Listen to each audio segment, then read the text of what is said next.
पूरी तरीके से मिसमैनेज कर दिया। इन दोनों में से यदि कोई एक स्थिति उत्पन्न होगी, उसी में सरकार को एडिशनल पैसे की अतिरिक्त खर्चे की जरूरत पड़ रही है। सर, अतिरिक्त पैसे के लिए सरकार इस सदन के सामने आई है, कोई बात नहीं सर, उस पर चर्चा होगी, लेकिन चर्चा दो और विषयों पे होनी चाहिए। पहला विषय कि वित्तीय वर्ष की शुरुआत में 40 लाख करोड़ का जो इतना भारी भरकम बजट इस सदन ने सरकार को सैंक्शन किया था, मंजूरी दी थी, उस 40 लाख करोड़ को खर्च करके सरकार ने क्या पाया? क्योंकि भारत देश के आर्थिक इंडिकेटर्स संकट का अलार्म बजा रहे हैं। और दूसरा, आज से 2-3 महीने बाद यहां से 100 मीटर दूर नॉर्थ ब्लॉक में जहां आने वाले वित्तीय वर्ष का बजट बन रहा है, आज ये बहस मैं चाहूंगा आने वाले वित्तीय वर्ष के बजट की भी नींव रखे। और सर, मैं नया सदस्य हैं सदन का, एक सुझाव और देना चाहता हूं। हम सारे लोग बजट पे चर्चा उसी समय करते हैं जब बजट प्रस्तुत किया जाता है। हमें सदन में 2 बार बजट पे चर्चा करनी चाहिए। एक बार जब बजट प्रस्तुत हो, और विंटर सेशन में 7-8 महीने बीतने के बाद कि उस बजट से देश को हासिल क्या हुआ, मिला क्या, कितनी नौकरियां मिली, क्या बेरोजगारी की दर है, कितनी महंगाई का दर है। सर, आज सरकार 3,25,757 करोड़ मांगने इस सदन के भीतर आई है।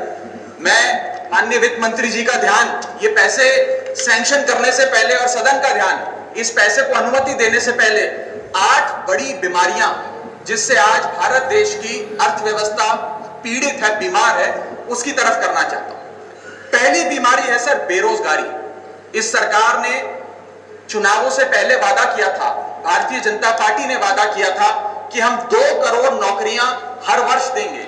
सर, नौकरियां तो नहीं आई, लेकिन इस वित्तीय वर्ष में बीजेपी की सरकार ने बेरोजगारी दर को 45 सालों में सर्वाधिक कर दिया। सर, 45 ईयर हाई कर दिया। सर, 2014 में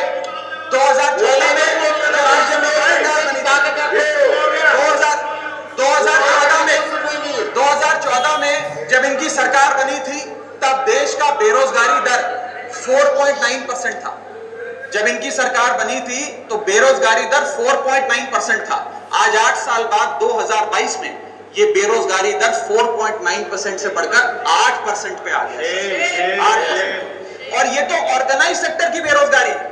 अनऑर्गेनाइज सेक्टर के जॉब लॉसेस, एमएसएमई के कारखाने कितने बंद हो गए, उनका घर बिक गया, कारखाने बंद हो गए, उसका तो हिसाब ही सरकार के पास नहीं है।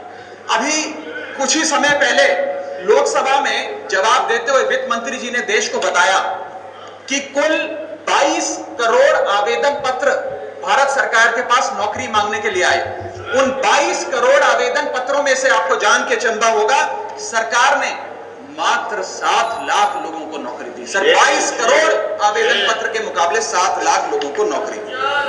सर, हम लोग छाती चौड़ी कर कर कहते हैं कि हम युवा देश हैं, हम युवाओं का देश है, हमें अपने डेमोग्राफिक डिविडेंड पे गर्व है, फक्र है।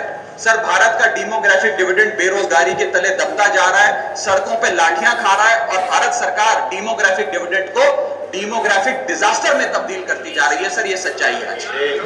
सर, मैं आपको बताना चाहूंगा कि ये सरकार जिसने देश को, युवाओं को घर पे बिठाने का काम किया, इसका नारा बदल के हो गया है हर घर बेरोजगार।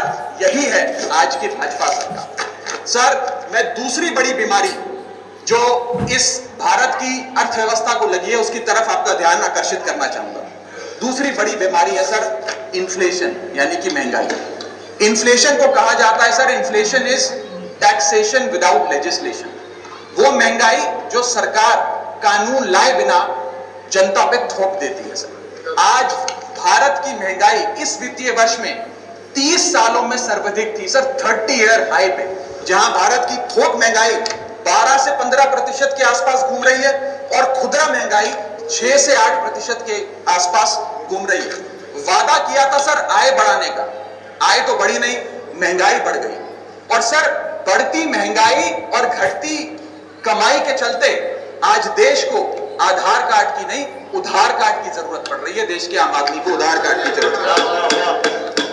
और सर, आज इस बहस को सुन रहे भारत देश के करोड़ों लोगों को मैं कहना चाहूंगा कि यह सरकार आप सबको गरीब कर रही है। गरीब सिर्फ वो नहीं सर जो सड़क पे कटोरा लेकर भीख मांग रहा है, हम सब गरीब हो रहे हैं। गरीब इसलिए हो रहे हैं कि हमारी आमदनी नहीं बढ़ रही, लेकिन महंगाई बढ़ती जा रही है। सर मैं उदाहरण देता हूं, एक शख्स जो 20,000 रुपए महीने के कमाता था और 18,000 रुपए खर्च करता था, वो महीने का 2,000 रुपए बचाता था। आज उसकी आमदनी 20 की 20 है, 20,000 है, लेकिन खर्चा 18,000 से बढ़कर 25,000 करोड़ हो गया। यानी कि 20,000 की आमदनी, 25,000 का खर्च, 5,000 रुपए की नुकसान का खामियाजा का कर्जा देश का एक एक आदमी भुगत रहा है। सर मैं बताना चाहूंगा, सुनिए मेरी बात ध्यान से। जब 2014 में महंगाई का आलम देखिए सर, 2014 में जब ये सरकार बनी थी तो पेट्रोल 55 रुपए प्रति लीटर पे बिकता था। आज पेट्रोल 100 रुपए प्रति लीटर पे बिकता है। डीजल 45 लीटर पे बिकता था, 45 रुपए प्रति लीटर, वो डीजल आज 90 रुपए प्रति लीटर पे बिक रहा है सर। एक गैस का सिलेंडर 400 रुपए का मिलता था बाजार में 2014 में जब इनकी सरकार आई थी, आज वो गैस का सिलेंडर 1100 रुपए का हो गया सर, 1100 रुपए का। दूध 1 लीटर 36 रुपए का मिलता था, दूध आज 60 रुपए प्रति लीटर हो गया है। और सर सीएनजी 40 रुपए प्रति यूनिट प्रति केजी मिला करती थी, आज वो सीएनजी 80 रुपए प्रति यूनिट मिलती है सर। इस सदन में सर जब प्याज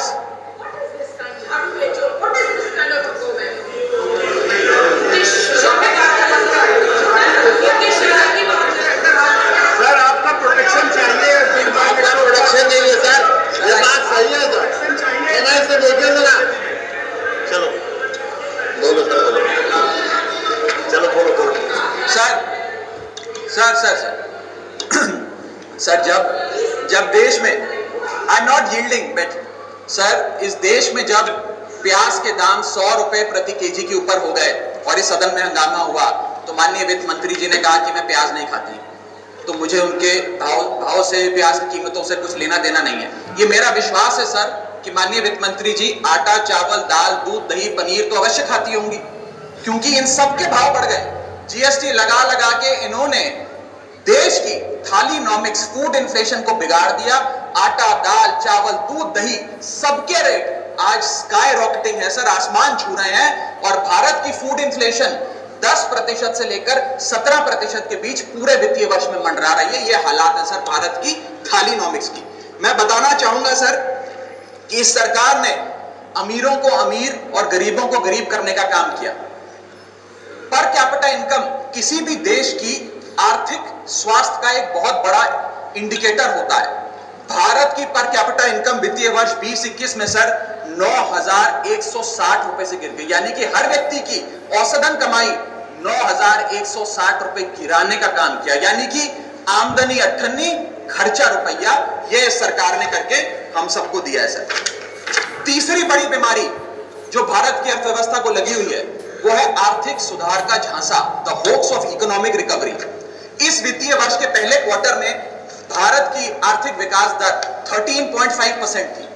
दूसरा क्वार्टर आते आते, जिसे फेस्टिवल क्वार्टर कहते हैं, जिसमें बड़े बड़े त्योहार आते हैं, जिसमें खपत भी बढ़ती है, उत्पादन भी बढ़ता है, मांग भी बढ़ती है, उस क्वार्टर में आर्थिक विकास दर 13.5% क्वार्टर 1 के मुकाबले गिरकर 6.3% पे आ गई सर, यानी कि आधी हो गई।